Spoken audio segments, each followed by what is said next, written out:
Alrighty, guys, it's that time. Episode 13 of iKONIC.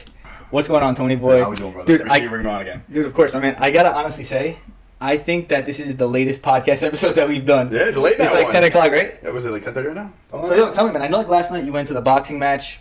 How did it turn out, man? You see any good fights? Dude, you know what's crazy, man? Talk to me. Went to go see Shakur Stevenson fight last night. He fought this German guy named Artem, and I'm not even gonna try to pronounce his last name. For all you guys know, all you Shakur stands out there, you know who he fought, German guy. But fest, man. Very unpopular opinion. Shakur Stevenson's fights, for somebody who enjoys the sweet science, if you're casual, don't go to his fights. Really? It was that bad? It's that bad, man. You know what it is? I'm looking at like these boxing matches now and everything going on. Like the guys that I feel like are really drawing the crowds, the pay-per-view guys. Right. Bro, Gervonta Davis, Ryan Garcia.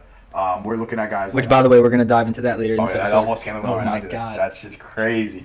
But like Canelo, like those guys I feel like are drawing crowds. And you know what? Some of their fights are never as exciting. But, dude, last night, man, Shakur, Prudential Center in general, the vibe was off. Like, I even got a suite, too, which is kind of cool. God damn. Like, the way they did it was, like, you buy, like, a $85 suite ticket. Word. But there's no food. There's no really nothing there. You're just kind of in the suite. Okay. And you get a... Was it like you got, like, a nice view on the fighters? You did, yeah. Yo, surprisingly, if you go get a suite at Prudential Center, like, you have a pretty good distance. But to say, like, you were up and close, no, you're obviously a couple levels up for those that have ever been to the Prudential Center.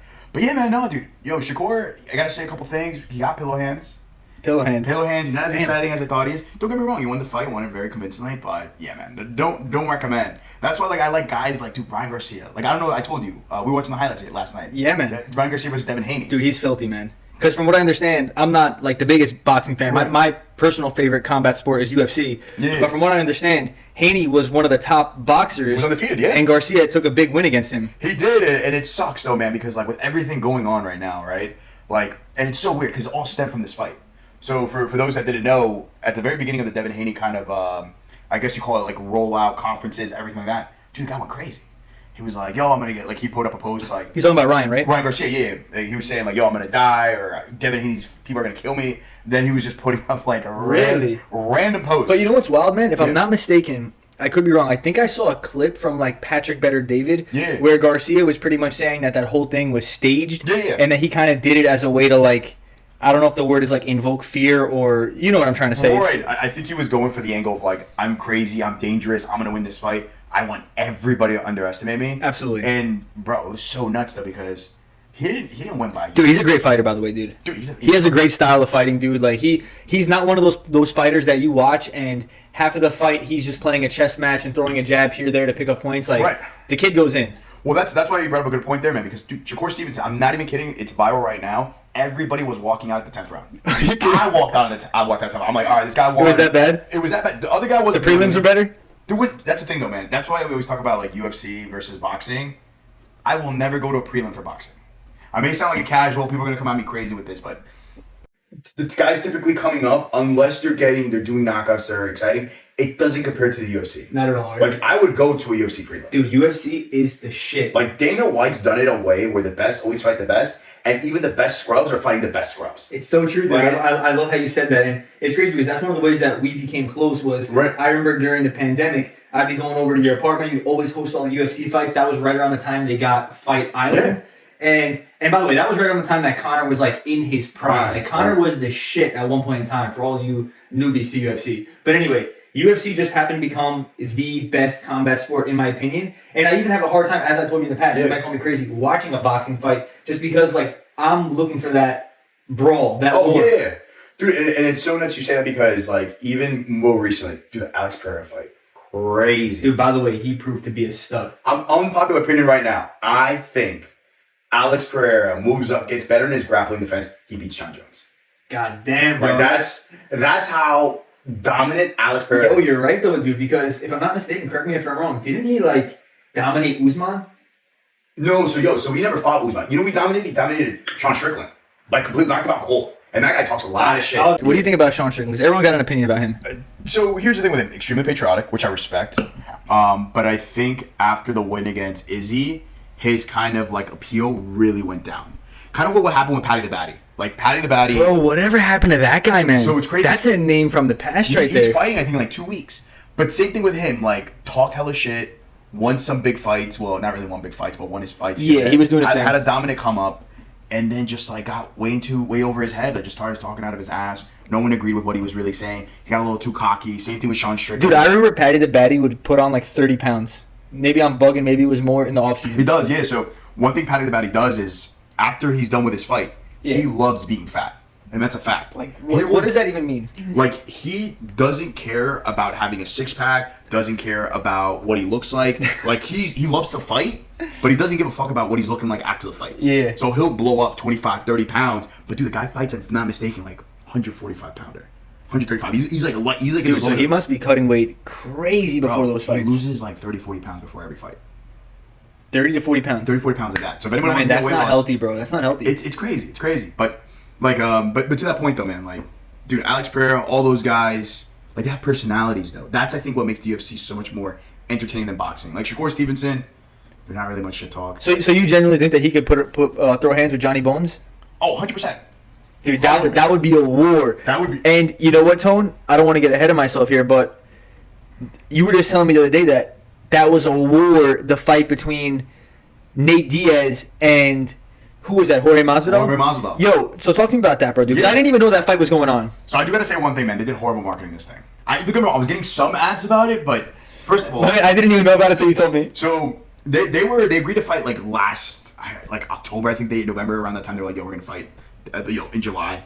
And I didn't follow any of the press conferences. I think it was like one brawl, two brawls, and anything like that. But yo, yesterday, bro, they went 10 rounds, and they were fucking going at it, man. They were going wild? Like, I think they both threw throughout the entire 12 rounds. I think Masvidal Nate Diaz threw over 600 punches. Masvidal threw over like 500. Dude, and listen, that's crazy. And, I got mad respect for the Diaz brothers. I feel like they really did their thing for the fighting sport. Mm-hmm. But I'll tell you, like, I was low key like, what the fuck's going on here after the Colby Covington Jorge Masvidal fight? Because Covington dominated that fight. Oh yeah, dude, I don't even know what he went crazy, bro. Here's one thing that I do gotta say, it might be a little bit unpopular. Dude, Jorge Masvidal was always overrated. He had that one knockout against what was this guy's name? Ben Askren. The knee. And then the flying knee, which was nice, by the way. Usman put him in like a different dimension at that point. He got completely out. Dude, Usman was the boy, bro. Dude, Usman was a beast. God damn. Yo, and it sucks he has bad knees though, because I think he could have beat Khamzat. Like, genuinely could have been Khamzat. Because Khamzat... That was a fight I really wanted to see as well, bro. Like, he was supposed to fight, too. So Khamzat's out right now, right? He's injured right now, yeah. He's injured? That sucks. Listen to how... The Dagestani fighters took over the UFC. They really did. They killed it. Khabib, Khamzat, your man Makhachev. They just totally... And by the way, there's like a dozen others. They straight up did their thing in the UFC, man. Because every time there's an event held in Saudi Arabia, it's all these guys with the ends in a Chev, the last name. Yeah. They all have the beards. That's crazy. And, dude, the whole card is them. But they're all, dude, they're lethal. They're amazing fighters, bro. They're so lethal. And that's why I feel like even now, UFC's even more taking over, because, bro, all these guys are nasty. They want to fight in the UFC. And the fights are exciting, man. Like, they're so exciting. Like, that's why they really are so exciting. That's why, like you said, Dana White really did his thing. Bro, you listen how bad the card was last night for the Shakur Stevenson thing. And I got there late, like, because like I said, I'm not going to get there early. Like, half the guys, they're either gatekeepers for the up-and-coming guys, so you're not going to see really a war. Bro, people were booing for the undercard because there weren't throwing enough punches. That's sad. Like, you don't really see that at the UFC. Like, don't get me wrong. No, the UFC, like, they're going for blood. They're going for blood. Don't get me wrong. There's some grappling. There's some, but I feel like even that's still more entertaining than when the guys are hugging. Bro, like, nobody will ever forget when Conor McGregor fought Nate Diaz. Yo, they were literally both covered in blood when they walked out of the octagon. Both the first fight and the second time they fought it. And what's so crazy about Nate Diaz, and I was watching this too in last night's boxing match, when Conor McGregor fought Nate Diaz, he has so much scar tissue in his face. Like, once he starts gushing blood, they say he fights better. Who, Conor? No, Nate Diaz. Really? Like, he's been gone into so many brawls. Every single time he gets hit, he just starts gushing blood. And it doesn't stop him. And he's a cardio machine, bro. He really is. That's why he was able to beat Conor the first time around. Because, Conor can't go 5 rounds. Nate Diaz can go 12. Yep. If he really came down to it. Dude, yesterday, too. That's why he won the fight, by the way, just so everyone knows. Spoilers, by the way, I haven't seen the recording. Nate Diaz beat Jorge Masvidal by decision. Oh, did he actually? The guy didn't stop swinging.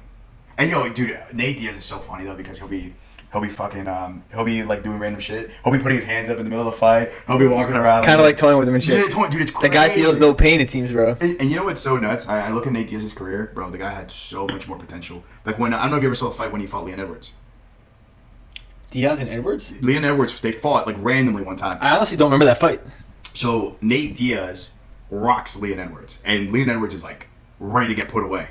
And instead of like Nate going and finishing it up, he looks at him and flips the ball. I'm like, yo, that's crazy. Are you kidding? He ended up losing by decision because I think Leon won the first 2 rounds, something like that. And I was like, dude, that's crazy. But that's my point, though, Brand. UFC, you just can't compare it. I was talking to some guy there at the boxing match too. Like, it's just changed. And I think what Ryan Garcia is doing now, where he's like he's so erratic, helps but also hurts the sport, right? Because now he's all like, I don't know what the fuck he's doing, to be honest. Dude, honestly, remember what we saw yesterday with the Stephen A. Smith thing? Yeah, dude. Yeah. For the viewers that don't know, Stephen A. Smith had a little segment about, obviously acknowledging that Ryan Garcia's racist remarks are not okay, which by the way got him banned from WBO. The WBO, the WBC was. No, WBO, the World Boxing Organization. Yeah. God damn. Yeah, so now he can't. That sucks, man. Yeah. So he's like expelled. Right. God yeah. Damn. So it was hilarious though, because like Stephen A. Smith is talking about acknowledging this, and he flat out goes, yeah, Ryan Garcia has some screws loose in his head. That's fact. And then you see in the background him like dry humping like the air while he's like in that poker match with like, dude, there were so many random people there, like Jimmy Butler, Neymar. Dude, that was honestly hilarious. I was like, dude, this guy's crazy. Dude, but you know what it is, dude, Tone? What I find crazy about that, and one of the things that I take from that whole scenario is a lot of people, very simply put, don't know how to handle fame. They don't know.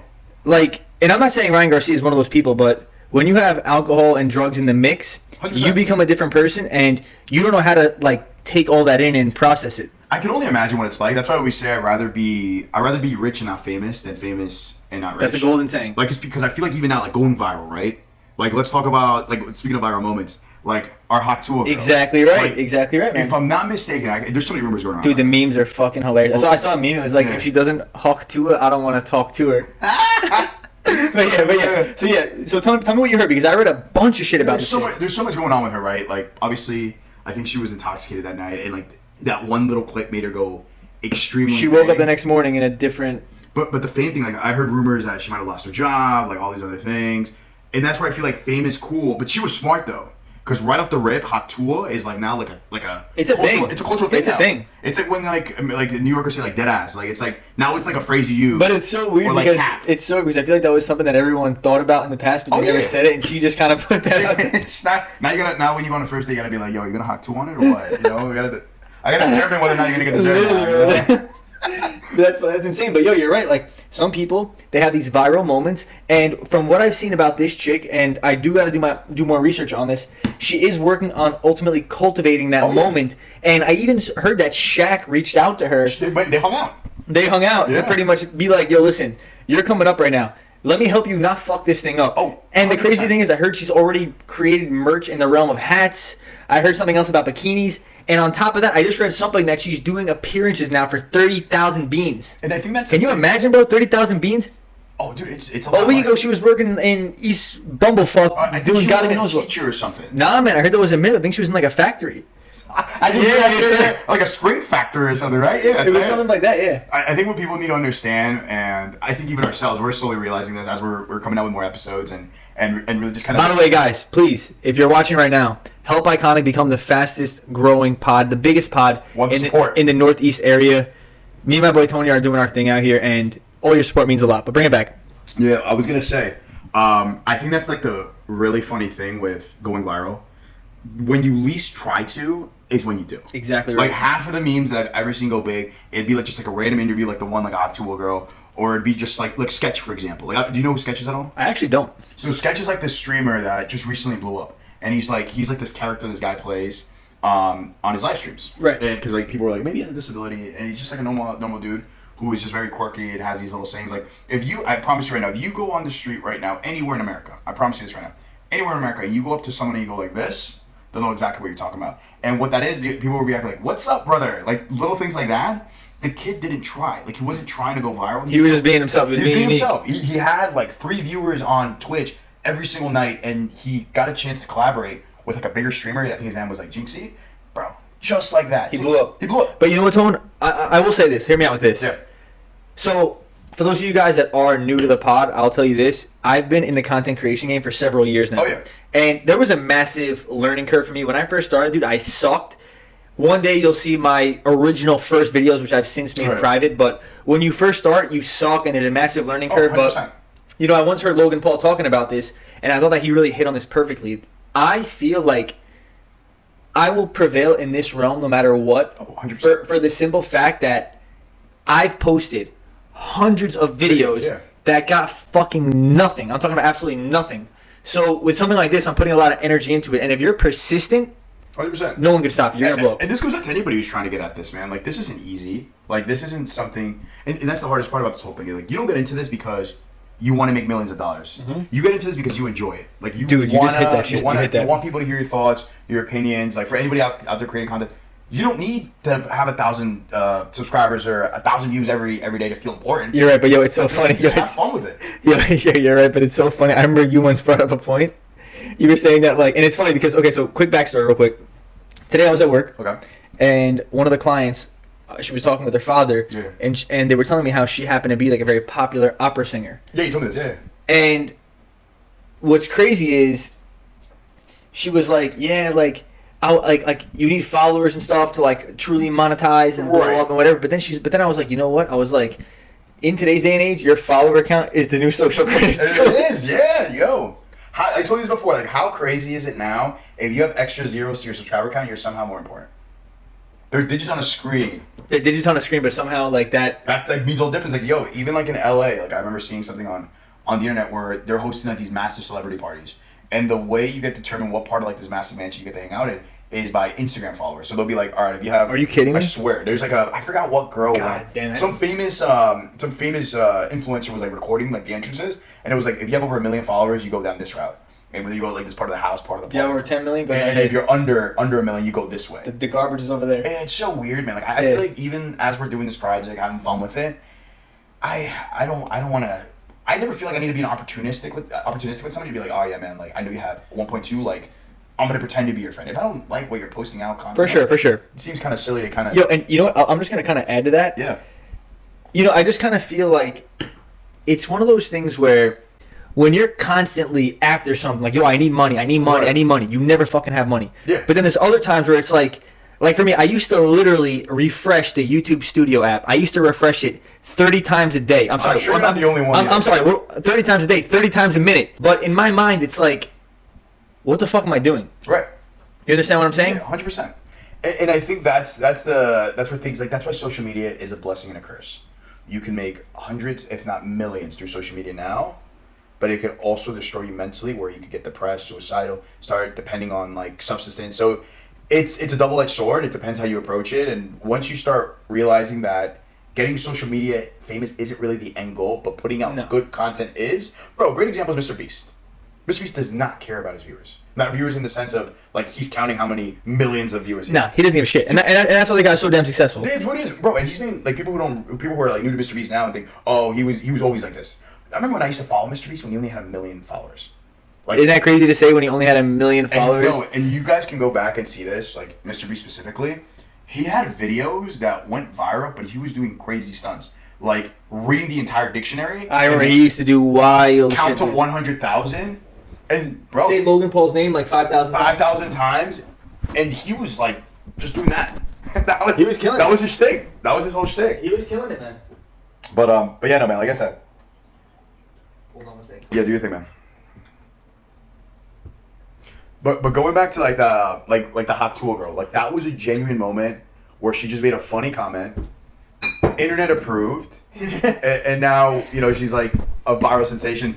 And that brings up a funny thing too, though. Like for all the viewers out there, tag someone you would want to Hawk Tuah you. For all the guys though, I don't think you could do it back. Right? And there's not a guy, right? There's no like girl version of it. Hey man, I think there is. I know we were talking about it yesterday. What would be the woman's version of Hawk Tuah? Same shit, right? I guess we would want to spit on that. Same shit, man. Right? Oh, that's funny. But yo, again, man, dude, I think that's fucking insane. How you could literally have a moment in your life where you just happen to say something go viral. But I gotta also add to that. Listen to this. Yeah, go ahead. I feel like the society that we're living in has evolved to a point where we praise anything that's fucking random, and I'll say even stupid, if that makes any sense. Absolutely. Not that that's stupid, because everyone wants to Hawk Tuah. But what I'm saying is, if you genuinely think about it, think about all the celebrities, all the rappers. Bro, think about the Island Boys. 100%, yeah. Bro, how'd they come up, my man?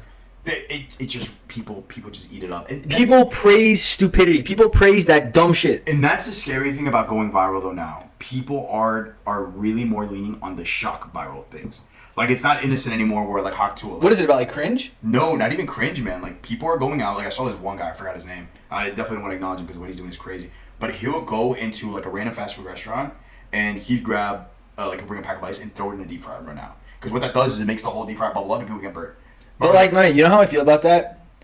If you're doing that, you failed at life. Like that, and like he's like knocking people's food on the ground and then running away. I'm just like who does that? Or like there's like those random guys on Instagram where they'll be going into a Walmart, grabbing cereal, pouring milk in their head. Like that's how desperate some people are to go viral. So many people are desperate as fuck, thirsty to pick up a couple of views. It's insane, man. It's disgusting. It's nuts, man. That's why like I was shocked with the whole Ryan Garcia thing because it's like he was saying the N-word explicitly and kind of running with that. With the hard R? With the hard R, yeah, everything. Like, there's a whole clip on it. You go and actually find it.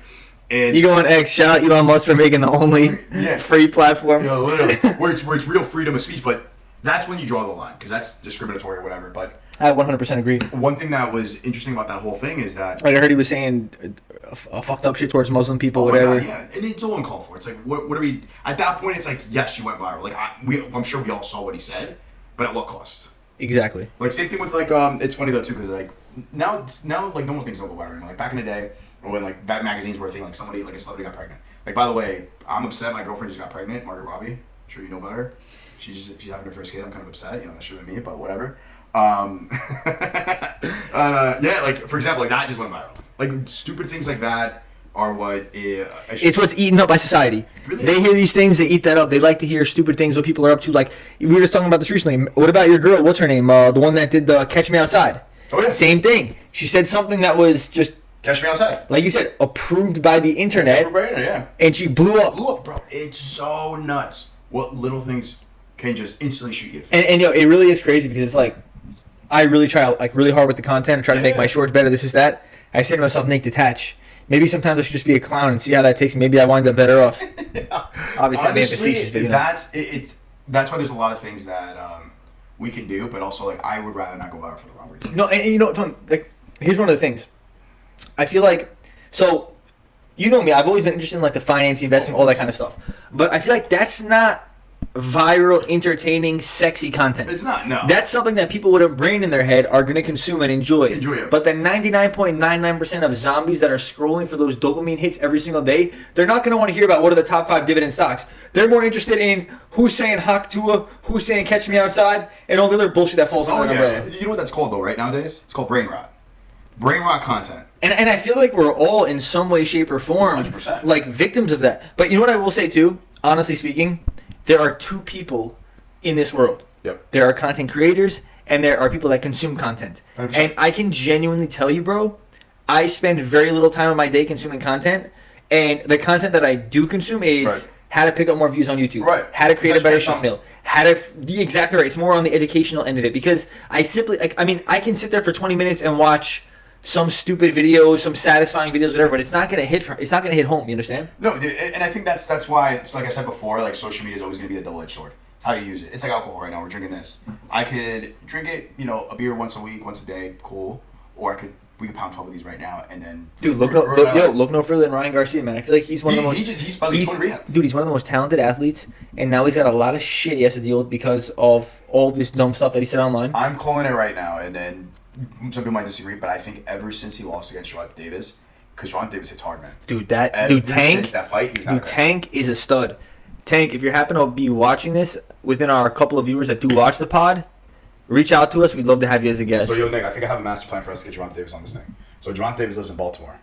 I'm always in Baltimore. Yo. And I'm always obviously I'm always there for work and stuff. So, I'm hoping one of these days I come across him because he stays at I think he lives in like the Four Seasons residences. Does he actually? And I'm always at the Four Seasons rooftop bar. I'm gonna keep an eye on, man. Keep an eye on, man. If I see him, I'll be like, we just need half an hour. We need half an hour. We'll get a room at the Four Seasons. I'll drive down to Baltimore like that, bro. You have no idea. No bullshit. But that's the one thing that's so interesting, right? And with viral moments and whatnot, it's like the interaction you can have with someone can go viral. It's very true. Like people, and that's one thing I noticed that for anybody out there that's trying to get like a podcast off the ground, like you said, you need a good guest, but someone that really believes in their opinions. I feel like that's the hardest thing. That's very true. And you notice too, people that do also a lot of the times really believe in their opinions. They're more often than not very scared to voice them because they know that it's not going to be perceived quite as they want to amongst the public, if that makes any sense. And you know what I realize is the hardest thing It's that when you don't have a financial backing that's solid first, it's really hard to say whatever you want on the internet. For example, myself. Yo, you're preaching. I have a career. I can't right now be like, yo, fuck this, fuck that, and think I'm gonna go scot free. No, you're so true. I'll go viral. Maybe I'll get a couple 100,000 hits. I got a couple death threats. A couple death threats, I like that. But my company's gonna be like, all right, yo, and it was nice working with you. Have a great day. Dude, that's a sad reality of it, bro. That's how it is, man. But you know what's funny? It reminds me of and we're not gonna mention her name, but it reminds me of that one girl that went viral for all the wrong reasons in our town. I don't know if you know who I'm talking about, but she's the one that got away with saying the N-word. I got away with it. I got caught saying the N-word. You remember that? Yeah, bro. How could I ever forget? Yeah, she was. It was crazy because I remember that it was my neighbor. Dude, I feel like once a video like that surfaces, like this might sound messed up, but your life's low key over. Oh, it is. Yeah. Or even if it's not. No, I don't want to say it's over. That's an ignorant thing to say because time heals all wounds, and maybe after 5, 6, 7, 8 years, you're gonna feel different about it. You move to a new town, you get a new name, you get a little mustache. No, I'm messing around. You know what I'm saying? Time does heal all wounds. It's crazy though because one thing that people are in the internet does, they never forget. They never forget. And they'll let you know they never forget. They never forget, yet at the same time, if you stop posting content for a week, they're going to forget who you are. It's such a double-edged sword, goddamn. Gave the best advice to overcome any sort of cyberbullying, anything ever? Tyler, the Creator. He said, close your eyes. Turn that thing off. That's true. Like, reality, the internet isn't real. Bro, we become so connected to the internet and what it's brought onto us, whether it be, like, looking at your banking online, your social credit score, your followers. Bro, do you know how many people I know that live on Instagram and TikTok? Oh, well, we know a lot of people. Dude, it's disgusting. It's weird. It's disgusting, and that's why I love how YouTube allows you to view your screen time, 100%. So you can actually see how much time you've been wasting on your phone. Even that though, your iPhone tells you. Like it tells that's you. What I'm saying, yeah. It tells you like, all right. And my screen time used to be horrible. Really? Like it's so interesting. You had to cut it down when you kind of. And I challenge anyone to do this. Just sit down one day, turn off your phone, turn off everything. Sit outside and just look outside. And don't do anything. Just sit down and think. Dude, can I tell you something? A lot of people can't do that. My man, you're 100% right. And can I tell you something? What's up? I'm one of those people. Because there are so many nights where I almost feel like I can't turn my work off. Right. To the point where I'm never truly just happy in the moment and just like enjoying like the ambience or whatever. My mind's always in another place. Yeah.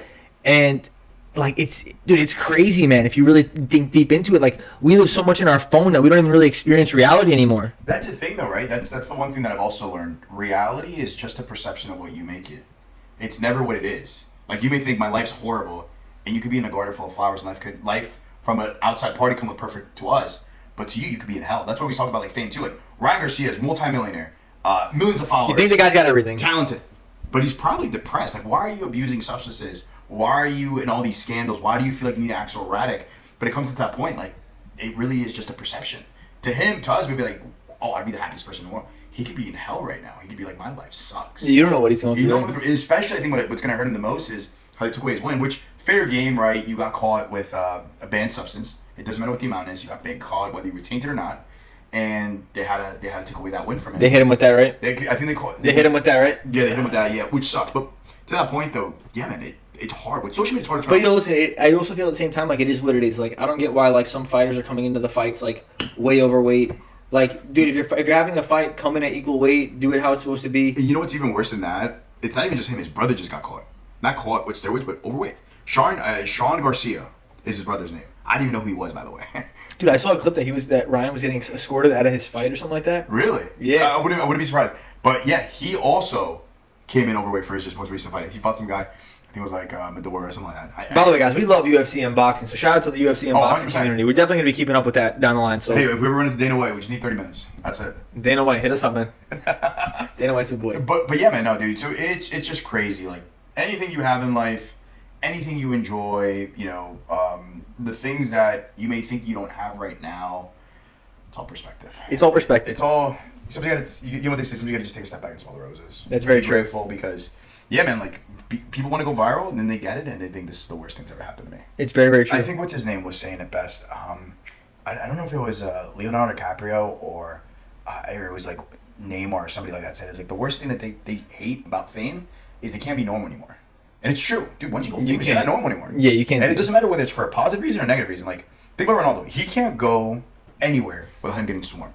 Oh yeah. It's and like to me, like I like my privacy. Drake, same shit. Same shit. Yeah, he can't go out anywhere to be like, oh, he's gonna have some people. Oh my God, Drake, and And then, let me get a picture.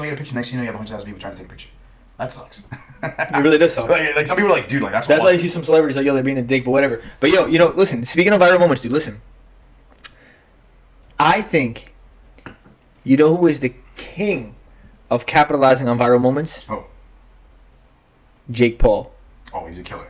The kid is a marketing mastermind. Oh yeah. I sent you the video on IG of like the PR package that he sent out to like, it was like MTV Jesse, 100%. It was Lil Yachty, yeah. Like even like the AI that he incorporated in his new, like I think it's like his new like favorites brand. Yo, the guy is straight up killing it. And going back to what you said before, Masvidal and Nate Diaz sold that fight like garbage. Other than you telling me about it, the only other place I saw an ad about it was Kyle from Nelk Boys literally put like a story up on it. And it was a local fight though too. That was the other thing that I think they were going for. Because first of all, the fight started 1:30 a.m. our time. Man, we're talking about some of the best fighters. How can that be a local UFC fight? fighters of all time. And they did have a sellout arena, but to that point, bro, I don't think anybody really like bought the pay-per-view. If not, they illegally streamed it. But they ain't buying pay-per-views like they're buying Jake Paul's. Like, remember the Jake Paul Tommy Fury fight? That was huge. That one pulled huge. No, and so let me ask you, bro. First things first, what do you think about Jake Paul as a fighter? I think that he took something that he really believes in, which was boxing, and I think he's getting there. I don't think he took a very orthodox path like normal boxers did, but bro, look at guys like Deontay Wilder. The guy started boxing when he was 18, became an Olympian when he was like 20, 21. Same shit with Jake Paul. That's crazy. Guy started boxing what? 21, I think it was. 19. Which, by the way, he was like a Disney star. He just hopped on there. And not for nothing, he doesn't have the best resume. He fought a bunch of retired UFC fighters. But I'm telling you this right now, any average, below average boxer gets in the ring with Tyron Woodley, what's this guy's name? The Brazilian guy, the Spider. Spider? Yeah, Anderson Silva. Oh my god, he used to be a star. You box into these guys, you're getting smoked. Oh yeah. And he won straight, clean as day. The first Tyron Woodley fight, though, was a little bit was questionable because he did kind of get knocked down, but they didn't count it because he bounced off the ropes. But the guy's proving himself, fighting real. It's funny because I think I told you the term right, tomato cans. No, I haven't heard that. What is that? So a tomato can in boxing is just some guy that's there just to kind of give you kind of patch your record up. Scrubs that they're there to collect they're journeymen. They're just there to collect the paycheck. Journeyman. And what Jake Paul's doing now, because people were shitting on him like, oh, you're not fighting professional boxers. So what do? He found a couple tomato cans and he beat like 2 of them so far. But the guy's all the momentum in the world, and he's doing numbers, man. Tyron Woodley too did numbers. He does dumb numbers. Dude, the Mike. But I want to ask you this. You know who Mike Perry is? Yeah. So Jake Paul's fighting Mike Perry in 2 weeks. That's 2 weeks ready? You know Mike Perry? So Mike Perry, and you said you did, right? Yeah. That's going to be a fight. Like, that's something I get excited. The Mike Tyson one's completely I think Paul takes it. But listen, guys, I hope you guys enjoyed episode 13 of the iKONIC podcast. It's a really late night for us. This is the latest podcast we've done to date. But make sure you guys subscribe to the channel, drop the video a like, join the convo in the comment section, and, of course, we're going to be back at you with another episode. Always a pleasure, brother. Thank you for pulling out my G.